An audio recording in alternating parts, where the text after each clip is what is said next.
ఇవాళ కొండవీడి ప్రాంతంలో శివాజీ గారు ఇక్కడ ఆయన స్వయంగా ప్రొడక్షన్లోకి ఒక గ్రామీణ ప్రాంతంలో గ్రామీణ వాతావరణంలో విలేజ్ సెక్రటరీగా ఉండి ఏ విధంగా ఉంటుందనే దాని మీద ఈ చుట్టుపక్కల ప్రాంతంలో ఆయన సినిమా తీయడం జరుగుతుందన్నమాట.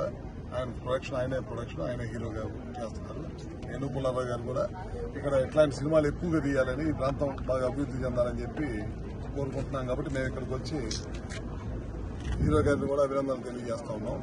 ఎందుకంటే గతంలో కూడా చంద్రబాబు నాయుడు గారి గవర్నమెంట్ ఉన్నప్పుడు పుల్లారావు గారి ఆధ్వర్యంలో ఇక్కడ ఈ ప్రాంతం చాలా పెద్ద ఎత్తున అభివృద్ధి చేశారు. ఇప్పుడు మేము వస్తాం చూసామన్నమాట. రోడ్డు సరిగ్గా గ్రామీణ ప్రాంతాలకి పట్టణాలకే రోడ్లు వేయలేని పరిస్థితుల్లో ఆ రోజుల్లో 40 కోట్లు 50 కోట్లు ఖర్చు చేసి ఈ ప్రాంతానికి రోడ్లు వేశారంటే ఈ ప్రాంతం పట్ల పుల్లారావు గారికి ఉన్న అభిమానం ఏదో దాన్ని బట్టి అర్థమవుతుంది. ఇవాళ శివాజీ గారు ఇక్కడికి వచ్చి ఈ ప్రాంతం చూసి సినిమాలు చేస్తున్నారు. మేము కూడా హైదరాబాద్ లో ఉన్న చాలా మంది స్నేహితులకు కూడా చెప్పి ఈ ప్రాంతం డెవలప్మెంట్ కోసం ఈ ప్రాంతంలో సినిమా రంగం డెవలప్ చేయాలి అనే ఉద్దేశంతో మిగతా వాళ్ళందరూ కూడా ఇక్కడ ఆహ్వానిస్తాం.